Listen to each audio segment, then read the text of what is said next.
লো graded একটা fourth class মানে issue নিয়ে আমরা আলাপ করতেছি বাংলাদেশে 101টা গুরুত্বপূর্ণ সমস্যা রেখে। আজকে দেখেছেন গুলিস্তানে বিএনপি জামাত মারামারি হয়েছে, সেখানে আওয়ামী লীগের লোকজন সহ একসাথে অ্যাটাক করেছে। কারণ চাঁদাবাজির বখরাতে তো দল নাই, ওই টাকার নোটে তো কোনো দলের নাম লেখা থাকে না, সবাই মিলে ঝিলে খায় এটা। আর আগে যারা চাঁদাবাজি করেছে তারা জানে কে কত টাকা দেয়, এটার একটা সিলসিলা আছে, তো ধারাবাহিকতা আছে। সালাউদ্দিন আম্মার রাজশাহী ইউনিভার্সিটি, সে জিএস, সে বলতেছে যে শাওনকে যে নাকি স্যান্ডেল দিয়ে পিটাতে পারবে তাকে সে 1 লাখ টাকা পুরস্কার, আর যে স্যান্ডেল দিয়ে পিটিয়ে তার নাক দিয়ে রক্ত বের করে দিতে পারবে তাকে সে 2 লাখ টাকা দিবে। এবং যে ব্যক্তি এই যে তার কথাটা এটাকে মবের উস্কানি মনে করবে, তাকে সে ভরা বাজারে উলঙ্গ করে কিছু একটা করবে, ভয়ঙ্কর কিছু একটা করবে। কি করবে লেখছে আমি বলতে পারলাম না, তো মব, আমি তো বললাম এটা মব। এখন আমার তো সবসময় আতঙ্ক থাকতে হবে যে ভরা বাজারে সালাউদ্দিন আম্মার আমার কি করবে। তো এই যে মবের যে উস্কানিটা, 1 লাখ টাকা ঘোষণা করা পুরস্কার, এটা কি যদি ফৌজ ভাইকে আমি বস্তুটা করতে চাচ্ছি, উনি তো একজন মানে আইনের লোক, এই উস্কানিটা কি ফৌজদারি অপরাধের মধ্যে পড়ে না? জি, আমি এই যে এই উস্কানিটা ফৌজদারি অপরাধের মধ্যে পড়ে কিনা সেই প্রশ্নের সাথে সাথে মেহেরাফরোজ শাওনের যে বক্তব্য সেটাও কিরকম অপরাধের পড়ে সেটাও জানতে চাই, এবং সেটার আসলে এই ফৌজদারি অপরাধের এই পর্যন্ত যাচ্ছে কেন এটার একটা আইনি প্রতিকারের জায়গা যাচ্ছে না। ব্যারিস্টার ফুয়াদ, আপনার কাছ থেকে শুনি।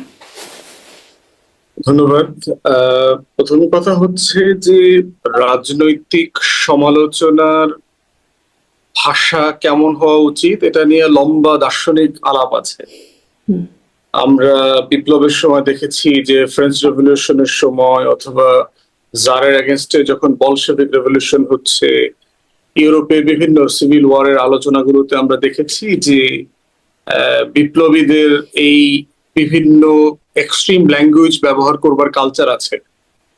প্রশ্ন হচ্ছে যে এই শব্দগুলো আসলে কার বিরুদ্ধে ব্যবহার করা হয়েছে। আপনি যদি দেখেন তখন যারা বাম রেভলিউশনারিস্ট ছিল আপনার বলশেভিক রেভলিউশনে, তারা জারকে টার্গেট করে বলছে যে অন্যায্য আচরণ করছে, প্রজাদের উপরে জুলুম করতেছে, ট্যাক্সেশন চাপিয়ে দিচ্ছে, বিচার ছাড়া বিরোধী পক্ষকে হত্যা করছে, তখন এই শব্দগুলো তারা ব্যবহার করেছে।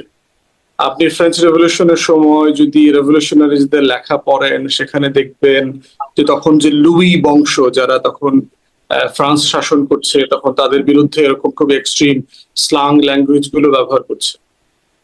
এই জন্য হচ্ছে যে আপনি আসলে ইতিহাসের কোন জায়গায় দাঁড়ায় কাকে বিবেচনা করছেন যে কে আসলে অন্যায্য, কে আসলে জালেম, কে আসলে মানুষের উপরে তার অধিকার নষ্ট করতেছে, তার জায়গা থেকে তাকে বঞ্চিত করছে, এবং সেখানে আপনি তার প্রতিবাদ করবার ন্যায্যতা কিভাবে তৈরি হচ্ছে।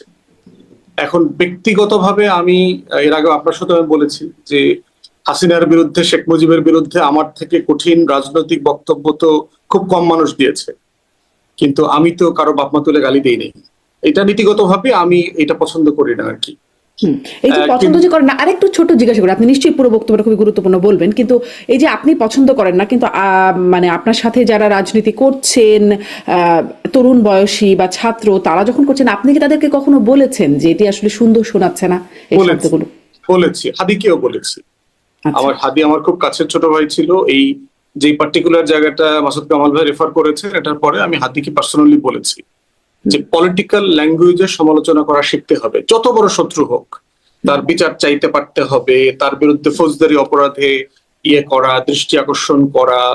শাওন অথবা এই কি মাহা নাকি একটা মেয়ে আছে বা বাজে কথা বলেছে না, মাহিয়া মির্জা কি একটা নাম, আমি তো ভালো এদেরকে ফলো করি না।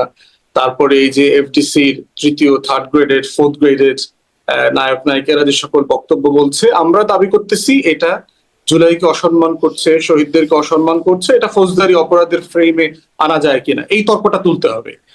কিন্তু একটা গালির বদলে আবার 2টা গালি, তো ও যেহেতু পাবলিক লিঞ্চিং এর কথা বলতেছে, তো ওকেও আইনা ও রাস্তায় পাবলিক লিঞ্চিং করতে হবে, মানে এইটা তো মানে কাম্য না আর কি। পার্সোনালি আমি এই ধরনের জিনিস পছন্দ করি না, এবং যাদের সাথে আমাদের সম্পর্ক আছে আমি সবসময় এটা বলি যে পলিটিক্যাল ল্যাঙ্গুয়েজে কথা বলা এবং এটা সমালোচনা করা এবং ফৌজদারি ফ্রেম তৈরি করা প্রয়োজনে, ফ্রেমের ব্যাপারে পরামর্শ দেওয়া, যে রাষ্ট্রকে আজকে দেখবেন যে মাননীয় প্রধানমন্ত্রীর সামনে ছাত্র দলের এক নেতা বলছে না যে শাওন কি শেখ হাসিনার থেকেও বেশি শক্তিশালী, তার বিরুদ্ধে কেন অ্যাকশন নেওয়া হচ্ছে না?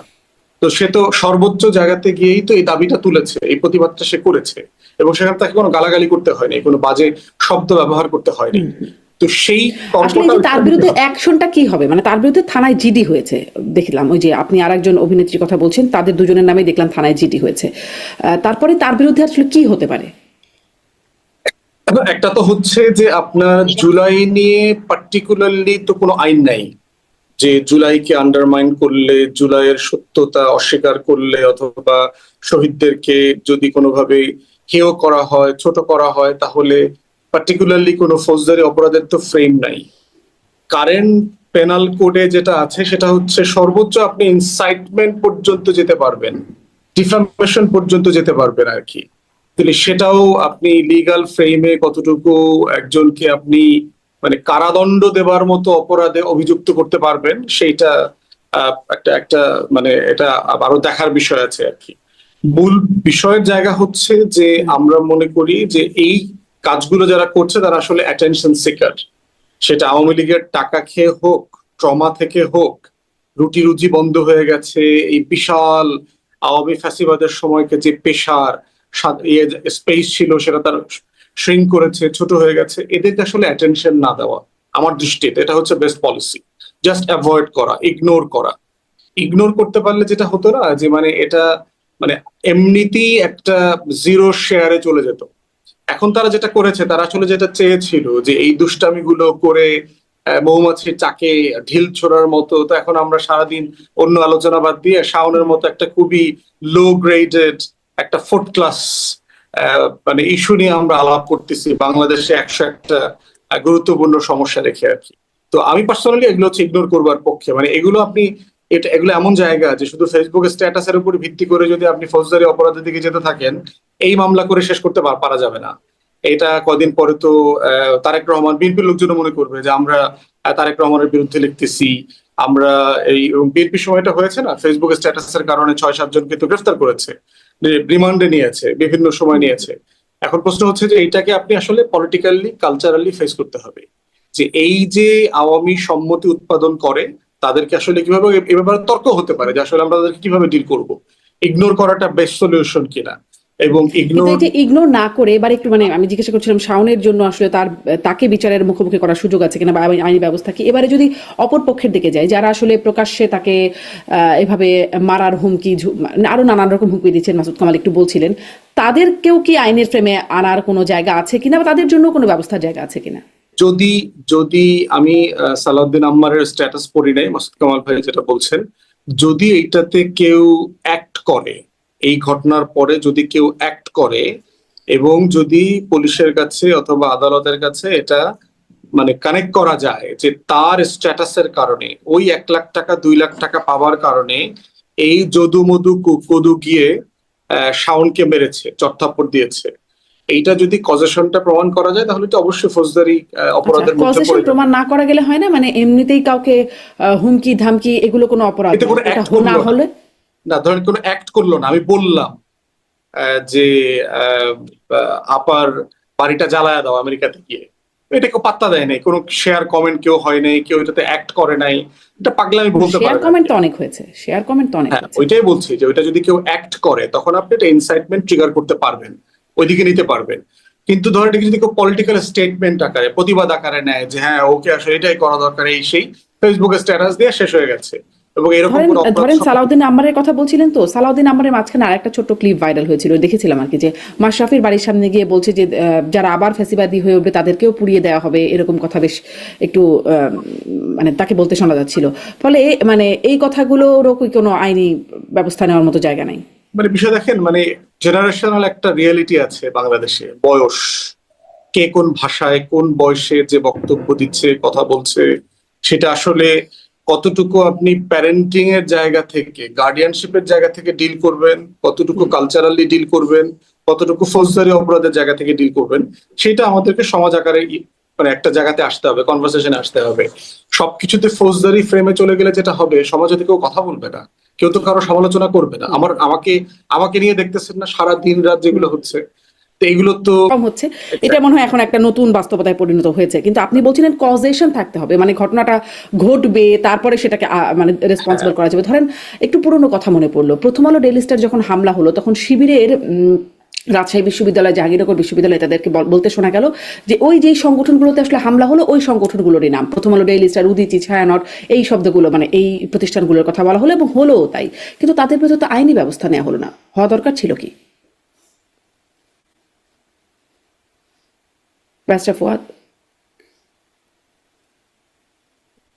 কানেকশনটা দুর্বল হয়ে গেছে। আমি আশা করছি পাবো, কারণ এই ব্যাখ্যাটা শুধুমাত্র ব্যারিস্টার ফুয়াদের কাছ থেকে সম্ভব, তিনি আইনি ব্যাখ্যাও দিতে পারবেন। ফলে এই ব্যাখ্যাটা কিন্তু মাসুদ কামাল, আপনার কোনো মন্তব্য? আরও একটা বিষয় রয়ে গেছে যেটা আপনি মনে করে রাখতে বলেছিলেন, সেটিও নিশ্চয়ই আছে, ব্যারিস্টার সুমনের ব্যাপারটা আপনি বলতে চেয়েছিলেন। জি, বেশি সুমনের যে ব্যাপারটা, দেখেন এই ভদ্রলোকের সঙ্গে আমার জীবনে কখনো দেখা হয়নি, ওনাকে আমি চিনি না, বাট ওনার বিভিন্ন, উনি সোশ্যাল মিডিয়ায় ছিলেন, খুবই একটা ভোকাল লোক ছিলেন। এবং পুরো আওয়ামী সরকারের আমলে আমি দেখছি যে উনি আওয়ামী লীগ সরকারে, মানে হাসিনা সরকারে বিভিন্ন কর্মকাণ্ডের সমালোচনা করতেন। এবং উনি আদালত প্রাঙ্গণে দাঁড়িয়ে, হাইকোর্ট প্রাঙ্গণে দাঁড়িয়ে বিভিন্ন বিচার, বিভিন্ন আপনার রায় উনি ওখানে দাঁড়িয়ে কিন্তু সমালোচনা করতেন। তারপর উনি যুবলীগের একজন নেতাও হলেন ইলেক্টেড, এবং তারপর দেখলাম যে ওনার এই সমস্ত কথাবার্তার কারণে যুবলীগ তাকে ধারণ করতে পারলো, তাকে যুবলীগ একটা ঘটনা ছিল মনে হয়, পুলিশ জয় বাংলা স্লোগান দিয়েছিল, উনি খুবই প্রতিবাদ করেছিলেন, পরে তাকে বের করে দেওয়া হয়েছিল, একটা ঘটনাও ছিল। হ্যাঁ, ওনার যে কথা বলো, আমি এই সমস্ত ক্ষেত্রে দেখলাম যে ওনাকে কিন্তু যুবলীগ থেকে বের করে দেওয়া হয়েছিল, একদম বহিষ্কার। তারপর উনি বিদ্রোহী হিসাবে, আওয়ামী লীগের বিদ্রোহী হিসাবে প্রার্থী হয়েছিলেন। তো তখন আমার কাছে ব্যারিস্টার ফুয়াদের যে চরিত্রটা ছিল, সেই চরিত্রটা ছিল এরকম যে এই লোকটা আওয়ামী লীগ করেন, মনের প্রাণে আওয়ামী লীগের একজন সমর্থক, বঙ্গবন্ধুর একজন সমর্থক, কিন্তু হাসিনার যে আওয়ামী লীগ, সেই আওয়ামী লীগ উনি সাপোর্ট করেন। আমার কাছে এমনটি মনে হয়েছে। এবং উনি হাসিনার আওয়ামী লীগ থেকে নমিনেশনও দেয় নাই। হাসিনা সরকারের যে কর্মকাণ্ড, তার অনেক কিছু উনি সমর্থন করেন না, এটা আমার কাছে মনে হয়েছিল তখন তার বিভিন্ন কর্মকাণ্ডের মানে কারণে। আমি আগে বলি তার সঙ্গে আমার জীবনে দেখা হয় নাই, আমার মনে হয়েছিল।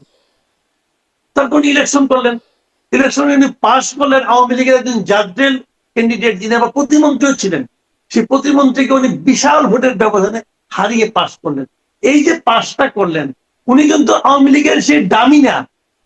আওয়ামী লীগ যাদেরকে ডেকে নিয়ে বলেছিল আমি এক দামি, সবাই তোমরা দাঁড়ায় যাও, উনি কিন্তু ওই লাইনের লোক, আওয়ামী লীগেরই না।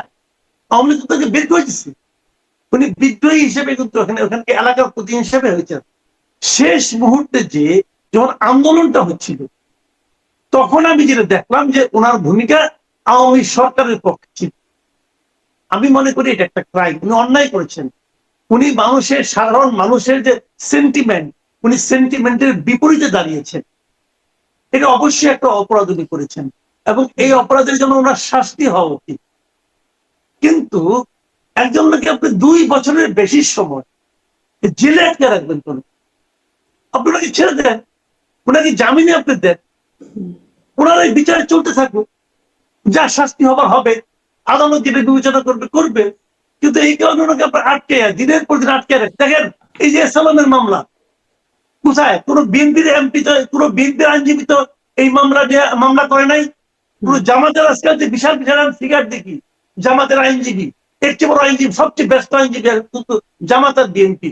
কই এই আইনজীবীরা তো এসালামের বিরুদ্ধে মামলা করে নাই, বাবের নজিরের বিরুদ্ধে মামলা কেউ করে নাই, কিন্তু এই ব্যারিস্টার সুমন করেছে। সেইটা ছিল দেশপ্রেম। শুনেন, জামাতের আমিরের সমর্থন করা দেশপ্রেম, তারেক রহমানকে সমর্থন করা দেশপ্রেম, এবং দেশের অর্থনৈতিক খাতে একটা বড় অন্যায়ের প্রতিবাদ করা দেশপ্রেম। এই তিনটাই দেশপ্রেম হয়। আমি কিন্তু ওই অর্থনৈতিক অন্যায়ের যে প্রতিবাদ করতে, এই দেশপ্রেমকে সবচেয়ে বেশি বাদ দিব। আমি কিন্তু দিব। সেই লোকটা আটকে রাখছেন, তার শেষ সময়ের একটা ভুল, তার ভুল কিন্তু আমি আবারও বলছি, ব্যারিস্টার সুমন যে কথাটা বলেছিল আওয়ামী লীগ সরকারের পক্ষে, সেটা কিন্তু আমি অন্যায় মনে করি, এবং এই জন্য তার শাস্তি হওয়া উচিত। আইনে যা আছে তাই তো হবে। জি জি, স্পষ্ট। অনেক ধন্যবাদ মাসুদ কামাল, অনেক ধন্যবাদ। অনেক ধন্যবাদ। কিন্তু ওই যে ওই মানে এই কথা বলার কথা যেটি ব্যারিস্টার ফুয়াদ বলছিলেন সেটির জন্য শাস্তি, সেটি আবার কেমন ব্যাপার, এটি আমি রয়ে গেল এই প্রশ্নটা। কিন্তু যে প্রশ্নটা আগে করছিলাম ব্যারিস্টার ফুয়াদ, সেটি নিয়ে শেষ করে তারপরে আমি একটু ব্যারিস্টার সুমনের প্রসঙ্গ আসবো, যেহেতু কথা প্রসঙ্গে আসলোই। যে আপনার কাছে জিজ্ঞাসা করছিলাম, আপনি বলছিলেন যে একটা কজেশন তো থাকতে হবে কারো বিরুদ্ধে ফৌজদারি অপরাধের মানে মামলা করতে গেলে বা ব্যবস্থা নিতে গেলে। জিজ্ঞাসা করছিলাম যে প্রথম আলো, ডেইলি স্টার, ছায়ানট, উদীচী, এই যে হামলাগুলো যখন হয়েছিল তখন শিবির নেতাদেরকে দেখা গেছিল তারা ফেসবুকে বলেছিলেন এবং যেই যেই প্রতিষ্ঠানের কথা বলা হয়েছিল সেই সেই প্রতিষ্ঠানে হামলা হয়েছিল, কিন্তু তাদের প্রতি কোনো আইনগত ব্যবস্থা নেওয়া হয়নি। আপনার কি মনে হয় যে এখানে কজেশন মিলেছিল, মামলা ব্যবস্থা নেওয়া উচিত ছিল? না, আমার কাছে মনে হয় যে কোনো ফৌজদারি অপরাধের তো বিচার হইতে হবে, আমরা পার্সোনালি বলেছি। এবং যদিও আমরা মনে করি যাদের কথা বলেছেন তারা বাংলাদেশে আওয়ামী ফ্যাসিবাদ কায়েম করবার জন্য কালচারাল গুরু আকারে কাজ করেছেন বহু বছর, দিল্লির স্বার্থ রক্ষা করা, আওয়ামী ফ্যাসিবাদের জন্য সম্মতি উৎপাদন করা, কিন্তু এর মানে এটা না যে একটা পত্রিকা অফিস আগুন দিয়ে পোড়াই দিতে হবে। তো সেটা ফান্ডামেন্টালি ফ্লড। কিন্তু যাদের নাম বলেছেন আমি মনে করি না এই মানুষগুলো এগুলোর সাথে জড়িত। কারণ হচ্ছে ডিসেম্বর মাস, আপনার মনে থাকার কথা, জামাত তখন অনেকগুলো সার্ভেতে আগায় আছে, ইলেকশন সার্ভেতে। শহীদ ওসমান হাদির ঘটনা ঘটেছে, বেগম জিয়া মারা গেছেন। এরকম একটা সময় জামাত এবং অ্যাফিলিয়েটেড গ্রুপস তারা এইরকম একটা পত্রিকা অফিসগুলোতে ব্যাপক মাত্রায় আগুন লাগাবে এবং এরকম ঘটনা ঘটাবে, সেটা আওয়ামী লীগের আমলেই তারা করে নাই। মানে এই কাজটা করলে তাদের সবসময় মানে বেস্ট টাইমটা ছিল আওয়ামী লীগের আমলে করা, এটা তারা করে নাই, তো তাদের রিফোর্স ছিল। আমি এটাকে মনে করি এটা আওয়ামী লীগ আমলে তো অনেক সময় তাদেরকে আসলে শব্দটা হয়তো এখন আপত্তিকর শোনায়, কিন্তু তাদেরকে গুপ্ত থাকতে হয়েছে বা থেকেছে তারা। তখনও আপনার অ্যাটাক করার মতো পরিবেশ তখন ছিল, আপনার লোক ছিল। ওই আগুন লাগানোর জন্য তো আপনার লক্ষ লক্ষ মানুষের সমাবেশ করার প্রয়োজন নাই। তাহলে কিন্তু প্রশ্ন হয়েছিল হচ্ছে, তো আসলে, অনেক লক্ষ না হলেও হাজার মানুষ ওখানে সমাবেশ হয়েছিল। না হয়েছে, কিন্তু এটা জামাত শিবিরের লোকগুলো আমরা দেখি নাই। এটা আলাদা কিন্তু ওই যে এক্সট্রিম আপনি ভয়েস যে আছে। কজেশনের কথা বলছিলেন ব্যারিস্টার ফুয়াদ, যে যদি ফেসবুকে বলে এবং তার প্রতিফলন দেখা যায়, সেরকম তো হয়েছিল। না বললেন ওটা তো প্রমাণ, ওটা তো কোর্টে প্রমাণ হয়নি। মানে বিষয় হচ্ছে এটা আপনি কজেশনটা লিঙ্ক করছেন, তার জন্য তো মামলা ওই করতে হবে, তাই না? কোর্টে প্রমাণ হতে হলে ভিপি একটা স্টেটমেন্ট দিয়েছে আর ঢাকাতে দুইটা জাতীয় পত্রিকা পড়ায় দিছে। মানে এটা just simply doesn't make sense আর কি। এইটা আমি সিরিয়াসলি মনে করি, আমার কাছে তথ্য আছে, আমি এটা পাবলিকলি বলতে পারবো না, বাট আমি এটা স্ট্রংলি ফিল করি যে এটা এজেন্সি লেড ওয়ার্ক। এইটা বাংলাদেশের নির্বাচনকে অস্থিতিশীল করবার জন্য যারা চেষ্টা করেছে, অনিশ্চিত করবার চেষ্টা করেছে, তখনকার সরকারকে বিব্রত করতে চেষ্টা করেছে। খুবই একটা ভলাটাইল সময় ছিল, তারেক রহমান ফিরছে, সবকিছু মিলে এই সিচুয়েশনটার একটা বেনিফিট নেবার চেষ্টা করেছে। এই ঘটনা ঘটানোর মধ্য দিয়ে জামাতের অথবা এই পুরো তাহলে আপনি বলতে চাচ্ছেন না, কিন্তু এইটুকু কি বলবেন এজেন্সি ওই নেতাদের বক্তব্য ফলো করলো নাকি নেতারা এজেন্সিকে সাপোর্ট করলো? না, এটা হচ্ছে আমার কাছে বক্তব্যগুলো মনে হয়েছে যে সিচুয়েশনের উপরে যে ছেলে পেলে হুটহাট করে বক্তব্য দেয়, ওই রকম একটা যে আপনার একটা হাইপ তোলা, একটা সিচুয়েশন করা যে হ্যাঁ প্রথম আলো এটা করছে, ডেইলি স্টার এটা করছে, এটা করছে, এটা করছে, এটা করছে। ছায়ানটের কি সমস্যা? মানে অত দূর যাওয়া লাগলো কেন? প্রথম আলো ডেইলি স্টার না হয় প্রতিদিন রিপোর্ট করছে, ওর বিরুদ্ধে লিখছে, ওকে সন্ত্রাসী বানাইছে, জঙ্গি বানাইছে। তো ওই ইয়েতে ছায়ানটের ওই বাংলা কবিতা পড়ায়, গান শেখায়, ওখানে সমস্যা কি হয়েছে? তাদের বিরুদ্ধে আপনি কালচারাল অভিযোগ তোলেন, কালচারাল ফ্যাসিবাদ নিয়ে আপনি কথা বলেন, রেজ করেন। তো এইটার যেটা মনে হয়েছে এটা একটা পরিকল্পিত ঘটনা। এবং এই ঘটনার সাথে আজকের এই বাংলাদেশে টাইম টু টাইম দেখবেন যে উস্কানিগুলো তৈরি করা হচ্ছে, একটা ক্যাওস লাগানোর চেষ্টা করা হচ্ছে, একই ফোর্স জড়িত। এসালমের টাকা, আওয়ামী গ্যাং, পুরো সিচুয়েশন মিলে এমন একটা জায়গাতে নেয়া যে ডিসেম্বরে ওসমান হাদির মৃত্যুর পরে মনে হচ্ছিল যে জামাত বিপুল ভোটে ক্ষমতায় চলে আসবে। এইটা অনেকের মধ্যে একটা প্রচন্ড রকম ভয় তৈরি করেছে। তাহলে এখন জামাতকে, সিভিল সোসাইটি, লেফট, তথাকথিত প্রোগ্রেসিভ এই সেকশনের এই আতঙ্কটাকে কিভাবে অ্যাড্রেস করা যাবে, এই ভোটটা যেন অন্যদিকে না যায়, এটা যেন বিএনপিকে এনশিওর করা যায়। তাহলে এইরকম একটা খেলার অনুষঙ্গ ছাড়া এটা একটা ফলস ফ্ল্যাগ অপারেশন, আমি সিরিয়াসলি মনে করি। এটা আপনি আপনার সোর্সে খবর নেন ভিতর থেকে, এটা আপনিও জানতে পারবেন, আমরাও জানতে পারবো। সেই অপারেশনের মধ্যে কি অন্তর্বর্তী সরকারও জড়িত ছিল? কারণ জড়িত না, সে তো ভিকটিম। তিনি তো বলছেন যে তারা বলেছেন, বারবার ফোন করে বলেছেন, কিন্তু তারা চাইলে ব্যবস্থা নিতে পারতেন, কিন্তু ব্যবস্থা নেন নাই।